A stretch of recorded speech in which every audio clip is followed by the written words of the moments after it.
Welcome back. 4 more states will hold primary elections tomorrow as we inch closer and closer to the midterms in November. We are closely watching Florida, which is holding its first congressional primary since redrawing its districts to boost Republicans. The new map, which the state's Republican-controlled state legislature approved earlier this year, cuts the number of Democratic-leaning districts in half. That's led to some difficult choices for Democrats, including Congressman and former DNC chair Debbie Wasserman Schultz, whose current district was eliminated. She opted to run in the more Democratic-leaning 20th district instead of the 22nd district where she actually lives. But the 20th district, which has a substantial black population, has long been represented by a black Democrat. Her decision has angered some candidates and black leaders in the party, particularly in the wake of that recent Supreme Court ruling overturning a provision of the Voting Rights Act, which has caused a decrease in minority-represented districts across the country. Joining me now is one of the candidates running for the Democratic nomination in Florida's 20th congressional district, Elijah Manley. Elijah, thank you for being with us. We're a day out till primary day, so we appreciate you spending time with us. How are you feeling heading into tomorrow, and what is your closing message to voters? Thank you, Garrett, for having me on. And first, I'll say my closing message to voters is change is on the way. The affordability crisis, which has hit our community the hardest, the gas prices, the rent that has gone up, the grocery costs, the endless wars that Donald Trump has started. We're going to put a stop to that with the Democratic majority in January. We need fresh new leaders in Washington, D.C. The status quo has not worked for us. And people like Debbie Wasserman Schultz has been in Congress for over 22 years, and she has been part of the problem. I think it's time for term limits, and I think it's time to shake things up. I mean, is that the best sort of counter argument to Schultz's argument here? She's running in the 20th. She's gotten pushback for switching districts here, essentially, including from you. And she's made this argument that she could bring congressional experience and seniority, which does still matter in the House, to this seat and to that district. What is your response? Well, my response is that lived experience matters just as much. This is a district that was created in 1992 to ensure that Black Floridians had access to a representative in Congress for the first time in 116 years. And that's lived experience that cannot be replaced. Yes, she has seniority. She has been an ally in many ways, but she should run in the 22nd district where she lives, where she could have helped picked up a seat for the Democratic Party in the midterms to add to our majority. But my lived experience is someone who grew up after the 2008 financial crisis and homelessness. We lost everything. And that lived experience is so important in the district right now, where so many people are living on limited incomes. They're rent burdened.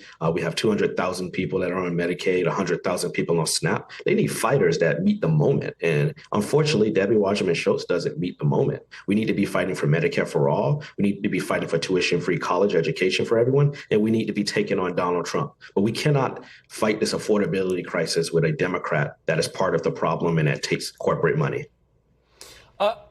To the point about the importance of having black representation in this district, there are several other black candidates running in this district. Why was there not more consolidation around a single candidate to take on Schultz? Are you worried the rest of the vote just gets splintered? It's possible, but everyone has the right to run, and the black community is not a monolith. You know, I'm the only progressive in the race, and I'm an African American.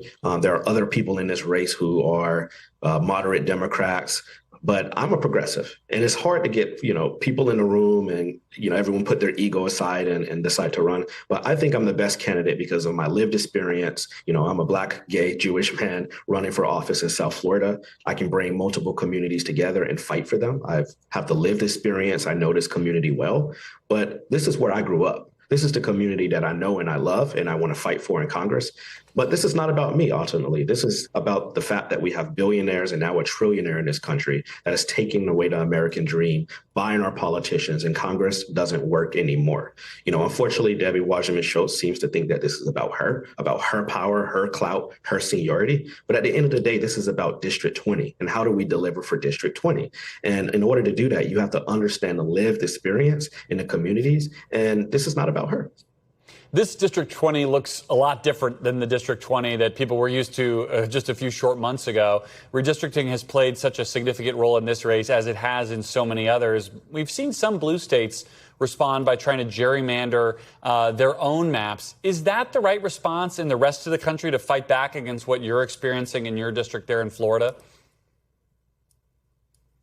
Yes, Gary, I believe strongly that we have to fight fire with fire. I think the problem with the Democratic Party in the past has been that we failed to fight back. We're bringing spoons to a gunfight most of the time. We have to fight them back. Otherwise, they're going to take over our country and our democracy will no longer recover. So in order to fight back, we need to redraw maps in blue states to, counter what they're doing. I know California did that. Virginia tried to do it, and maybe they'll finish the job in 2028. But, in Florida, this was illegal. This was an illegal gerrymander because in the Florida Constitution, partisan gerrymandering in this way is illegal. Unfortunately, the Republican Party and DeSantis has a majority on the Supreme Court, so they got away with this race as a legal gerrymander. But the only way to stop them from trying to rig these elections through partisan gerrymandering is to turn out and vote in record numbers to make it too big for their gerrymander to work. I believe this will be a dummy mander ultimately, but it's important to have representation that matters, and that is true here in Florida. That is true across the country as well. But in this moment that we're in, where we saw this attack on the Voting Rights Act by the Supreme Court, the evisceration of our protections, we cannot have somebody who claims to be an ally to our community come in this moment, the moment that we're in right now, and take away our representation, one of the last remaining opportunity districts that we'll have in the South being held by a white Democrat. That's unacceptable.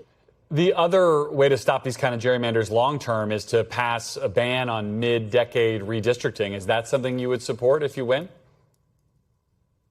I would support that in the majority. I believe that we do need to ban mid-decade redistricting. Until we get to that point, Democrats have to operate and play the game and with the environment that we're in right now.